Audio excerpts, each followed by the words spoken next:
திருப்பூரில் கொலை செய்யப்படுவதற்கு சில நிமிடங்கள் முன்பாக செவிலியர் நடந்து செல்லும் சிசிடிவி காட்சிகள் வெளியாகியிருக்கிறது. அண்மை செய்தியாக பார்க்கிறோம். கூடுதல் விவரங்களோடு செய்தியாளர் பாலாஜி பாஸ்கர் இணைகிறார்.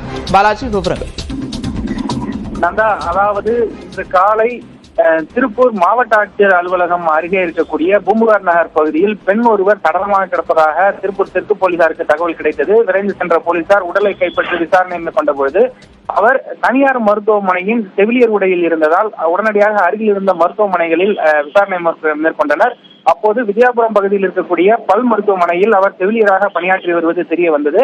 இதனைத் தொடர்ந்து அவர்களிடம் விசாரித்த பொழுது இவர் உசிலம்பட்டி பகுதியைச் சேர்ந்த சித்ரா என்பதும் 11 ஆண்டுகளுக்கு முன்பாக இவர் காதல் திருமணம் செய்துவிட்டு தற்பொழுது கணவருடன் ஏற்பட்ட கருத்து வேறுபாட்டால் தனது 2 குழந்தைகள் மற்றும் தாயாருடன் திருப்பூருக்கு வந்து தங்கியிருப்பதாகவும் கடந்த 20 நாட்களாக இந்த பல் மருத்துவமனையில் அவர் பணியாற்றி வருவதும் தெரிய வந்துள்ளது.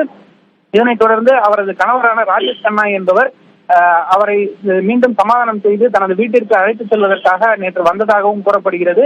தொடர்ந்து அவர் மருத்துவமனை மற்றும் வீட்டிற்கு சென்று அவர்களுடன் பேசியதாகவும் கூறப்படுகிறது. இது தொடர்பாக தற்பொழுது அவரது கணவரான ராஜேஷ் கண்ணாவை போலீசார் தீவிரமாக தேடி வரக்கூடிய சூழ்நிலையில் தற்பொழுது, அதாவது நேற்று இரவு சுமார் 9:30 மணி அளவில் இவர்கள் இருவரும் அதாவது பல்லடம் சாலை வழியாக சென்ற சிசிடிவி காட்சிகளானது வெளியாகி இருக்கிறது. அந்த சிசிடிவி காட்சியில் லுங்கி அணிந்த ஒரு நபருடன் சித்ரா செல்வதும் பதிவாகி இருக்கிறது. அவரது கணவர், அதாவது சித்ராவின் கணவரா அல்லது வேறு யாருடனும் செல்கிறாரா என தொடர்ந்து போலீசார் தற்பொழுது விசாரணை மேற்கொண்டு வருகின்றனர்.